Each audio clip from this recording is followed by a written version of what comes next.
शर्मा निवास में सुबह के 8 बजे थे। घर की नौकरानी कम्मो रसोई की सफाई कर रही थी। तभी एक एक करके घर के सभी लोग उसे हॉल में आकर आवाज लगाते हैं। कम्मो, मेरी चाय दे दे। अभी लाई। कम्मो, मेरे कपड़े प्रेस कर दो। 2 मिनट रुको साहब। कम्मो, मंदिर साफ कर दे। थोड़ी देर में करती हूँ। कम्मो, जा माइला, किन कंजर लोगों के घर में काम करती है मैं। कभी ये दे दो, कभी वो दे दो। मेरा बस चले तो मैं सबके कान के नीचे एक रख के दे दूं। वो खुद से बोल ही रही थी कि तभी बाहर से फिर तीनों के चिल्लाने की आवाज आती है और वो चाय लेकर हॉल में पहुंचती है और सभी को मुस्कुराते हुए चाय देकर कहती है, आप लोग सब सुबह सुबह कम्मो कम्मो करके क्यों कम्मो का कीमा बनाने में लगे रहते हो? अरे तुझे मैंने कितनी बार कहा है कि घर में आते ही रसोई से पहले मंदिर साफ किया कर, तो सुनती क्यों नहीं?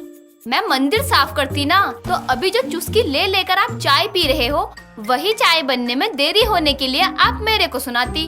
और साहब, आप टाई शर्ट पैंट कच्छा बनियान सब मेम साहब को ढूंढने को काय को नहीं कहते?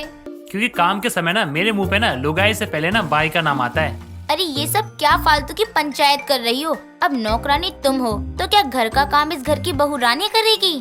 अरे मेम साहब, नौकरानी भी तो इंसान ही होती है ना। अभी एक साथ इतने काम कैसे करेगी मैं? अच्छा, पगार लेने के समय तो नहीं कहती है कि इतने सारे पैसे एक साथ कैसे लेगी मैं, हैं? ओफो, ये बहस आप लोग मेरे जाने के बाद कर लेना। कम्मो, तुम नाश्ता तैयार करो। तैयार भी नहीं हुआ मैं पूरी तरह।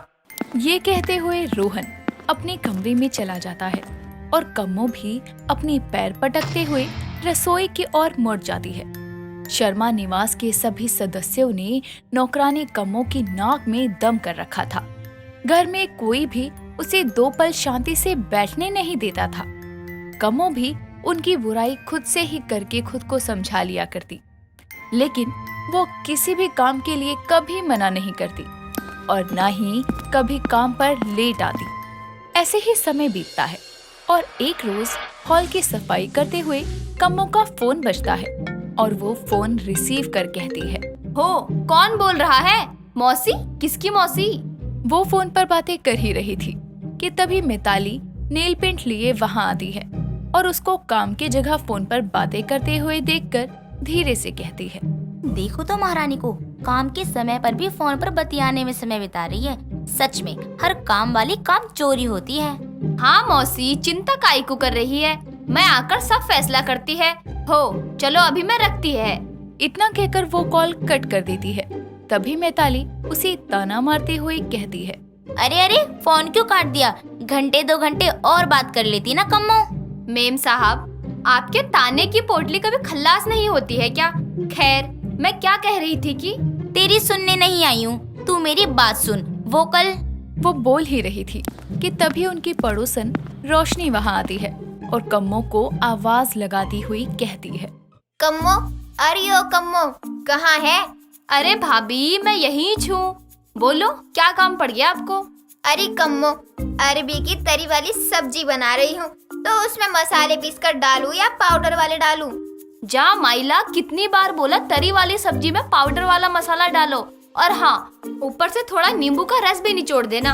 अच्छा, और 1 मिनट, ये मेरी नौकरानी है, तुम्हारी बावर्ची नहीं जो इससे राय लेने आ टपकी हो तुम यहाँ। और कम्मो, तू जाकर काम कर और रितिका तुम बाहर आओ, मैं देती हूँ बाकी की राय तुम्हें।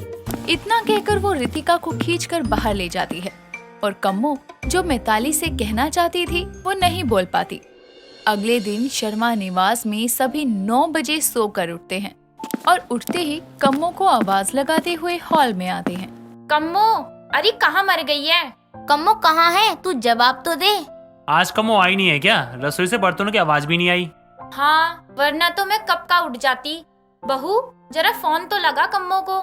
मिताली कम्मो को कॉल लगाने जा ही रही थी कि तभी कम्मो का वीडियो कॉल आता है और वो फोन रिसीव करके मिताली कहती है, कहाँ रह गई तू? यहाँ सभी सुबह की चाय का इंतजार कर रहे हैं।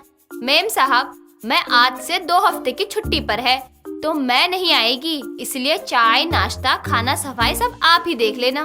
2 हफ्ते की छुट्टी? हो, कुछ जरूरी काम है। अरे ऐसा क्या जरूरी काम है जो छुट्टी का पैगाम यूँ वीडियो कॉल पर दे रही है? कम से कम 2-4 दिन पहले तो बताती। मैं नहीं दे रही छुट्टी, घर आ और काम कर।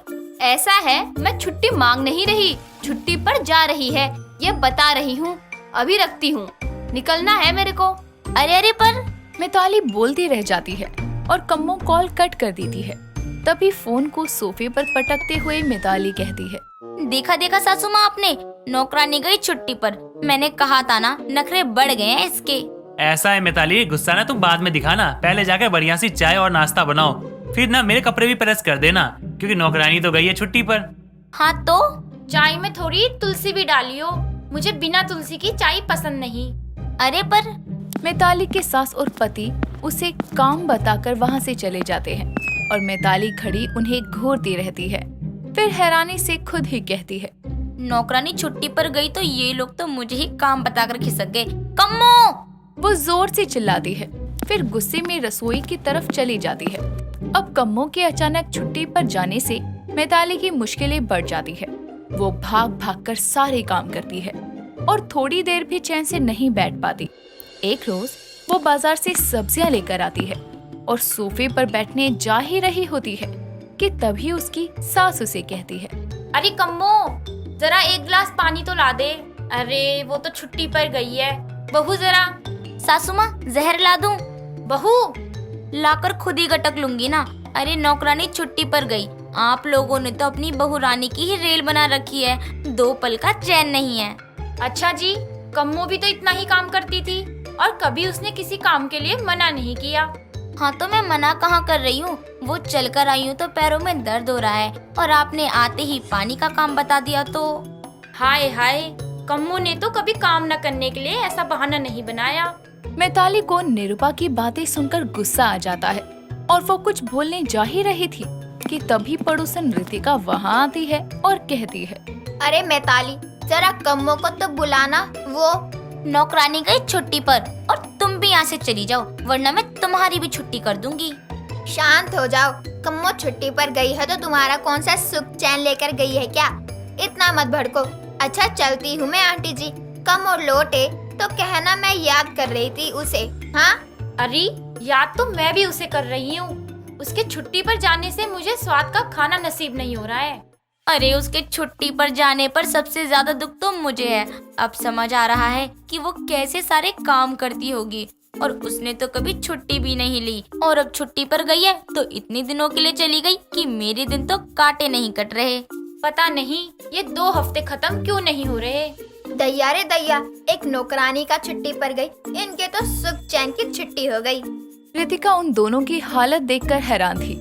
इस तरह जैसे तैसे 2 हफ्ते का समय गुजरता है और कम्मो छुट्टी खत्म कर वापस शर्मा निवास में पधारती है और मिताली उसका स्वागत उसे जोर से गले लगाकर करती है और कहती है, अब कभी छुट्टी पर मत जाना। उसकी बात सुनकर कम्मो जोर जोर से हंसने लगती है